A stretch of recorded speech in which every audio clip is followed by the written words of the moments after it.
Hello. First, let me apologise for taking so long to finish the third of the talks supporting my book, The Curiosity Drive, Our Need for Inquisitive Thinking. This talk is about the healthy organisation model, which is my idea of how to help us think about the way that organisations function, and it is a basis of my approach to consulting to organisations. Of course, it's a myth. No organisation remains healthy for very long, but it does serve as a reference to help us to understand what might be going wrong with any particular organisation that we're studying. And I begin with the principles that I apply to my approach to organisational consultation. First of all, I believe that people come to work to try to do the best they can. I think that if there's a problem in the good functioning of an organisation, it won't be because those people aren't trying to solve it. Instead, I think that it's because they can't see the roots of the problem. In other words, the problem lies below the surface. And so my job would be to see what they can't see, and coming in from the outside, and with some training in looking at unconscious processes, I hope to be able to do that. My experience with organisations is that when things begin to go wrong, it always results in ideas about it being to do with people. In other words, there is a move from a search for the organisational problem to searching for the person who's the problem. And that means that the language of thinking has changed from the language of inquiry to the language of blame. Now, you might ask, why is it that organizations always collapse into focus on personalities?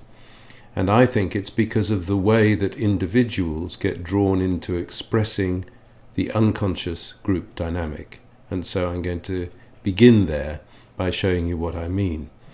Let's think about the individual in the group. An individual is divided into a conscious part of the mind and an unconscious part of the mind. And what I'm suggesting is that there's a very important part of our unconscious, the bit of us that we cannot know, which neuroscience is helping us to see is really important part of the way that the mind functions.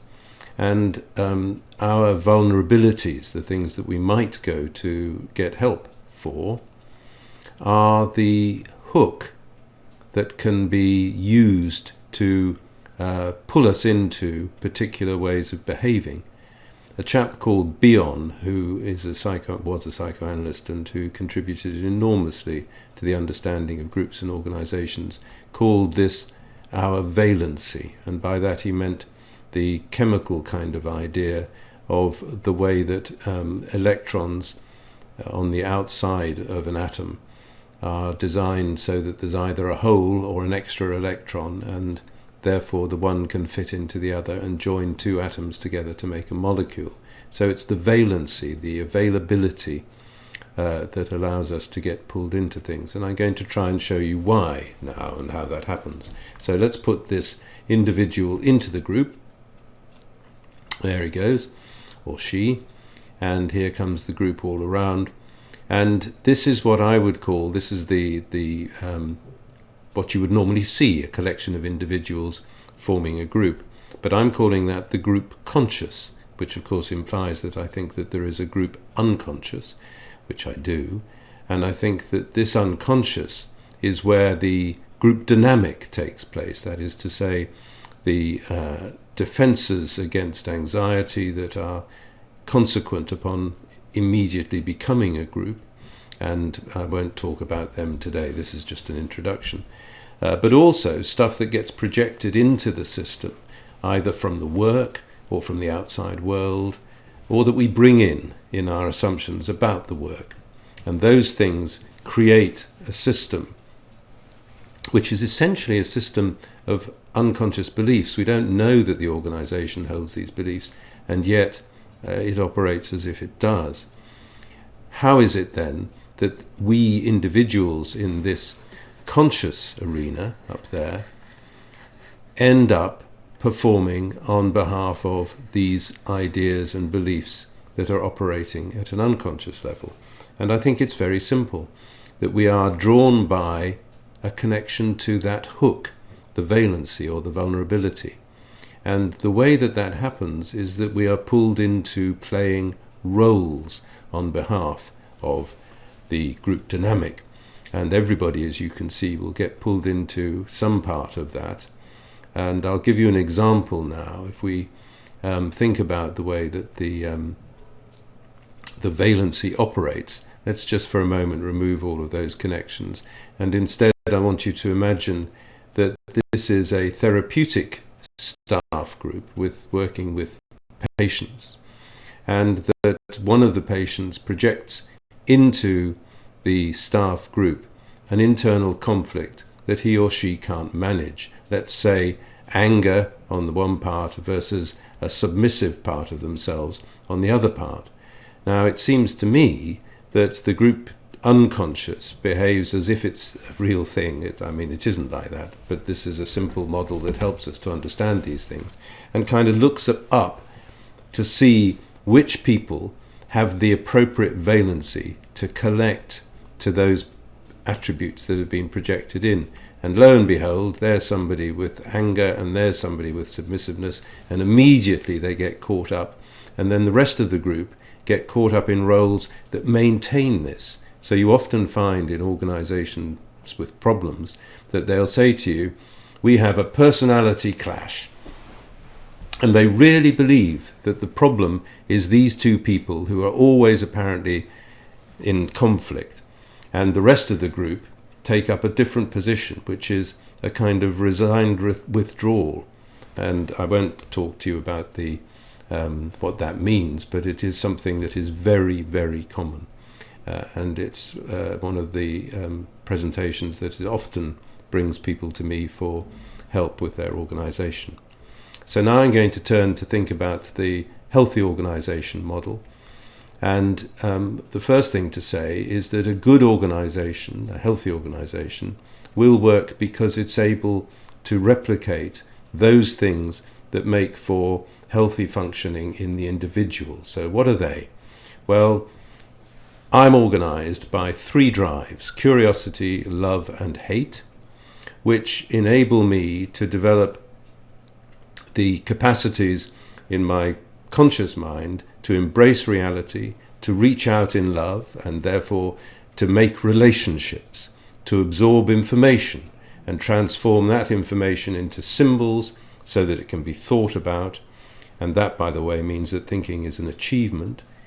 And those capacities allow me to make decisions, which means that I know who I am.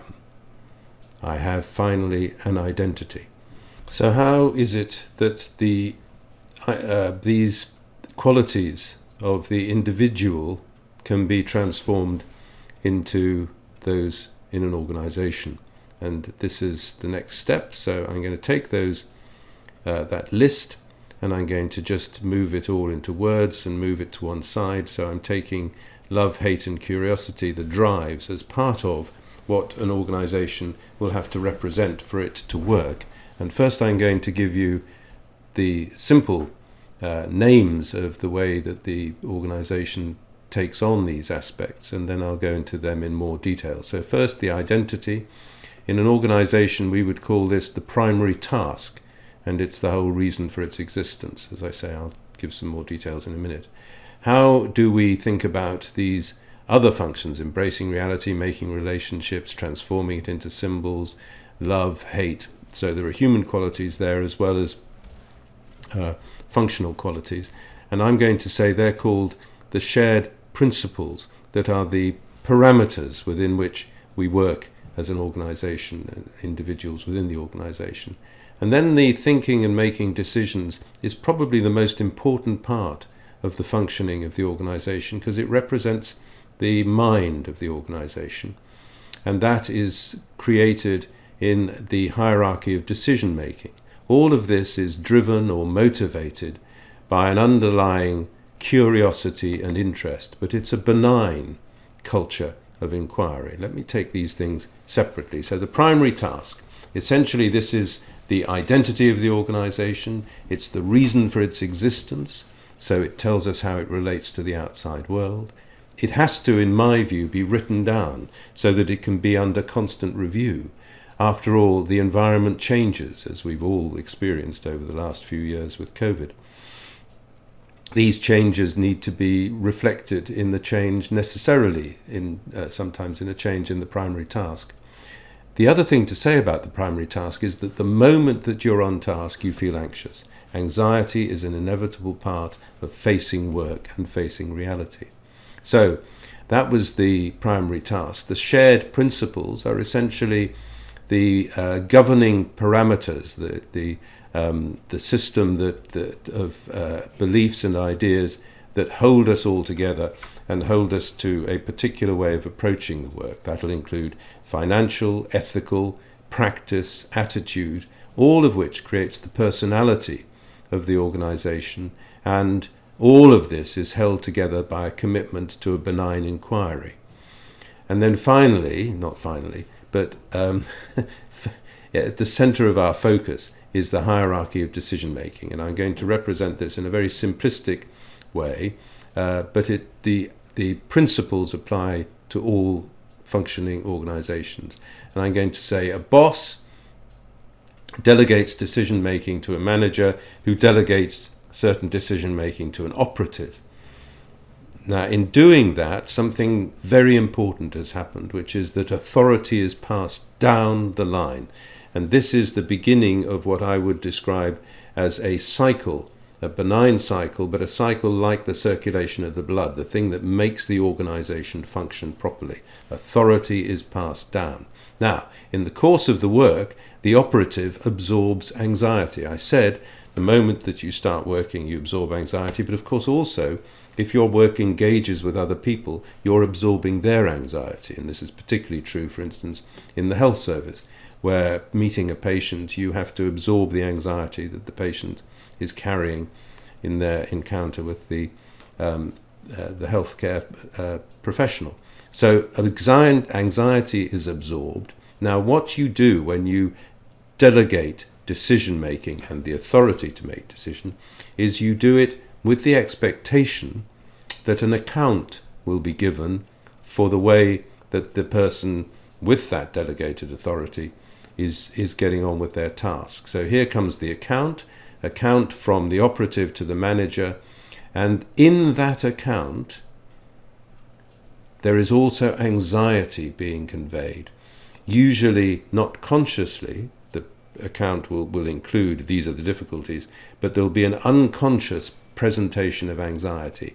Now, if the manager has subscribed to the parameter that says we are an organization which is interested in our staff, the manager will say, there's a bit more, isn't there? Something else is bothering you. And that way you begin to release the anxiety, and the conversation in the meeting turns it into information that can be passed up the line.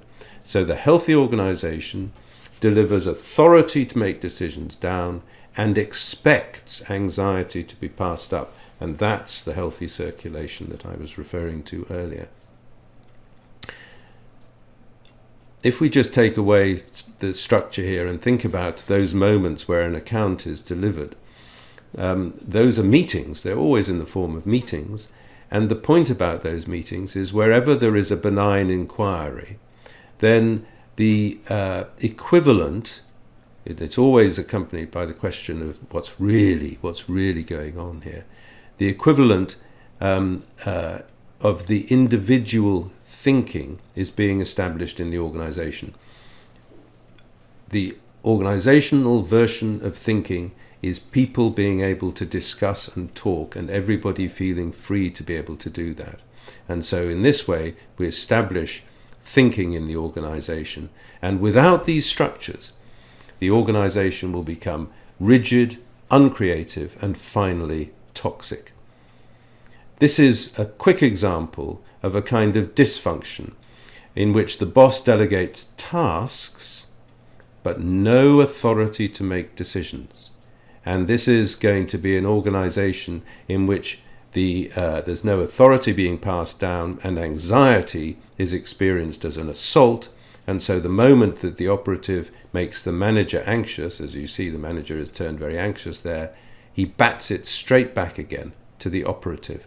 And then the same thing will happen when he passes information up the line, because he can't help the unconscious transmission of anxiety, and the boss bats it straight down. But of course the boss never remains completely free of anxiety, so is always trying to manage it, and of course will come to the obvious conclusion that the anxiety in the system is caused by the staff, and so that way they produce ways of managing staff. So in this kind of organization where there is no authority passed down and anxiety is felt to be a threat, you create very quickly a bullying organization in which the attitude of the management to those below is to micromanage. So, to get back to the healthy organization model, this is it in summary. The organization in which authority is passed down and wants anxiety to be passed up because it's interested in staff and it's interested in what they have to say.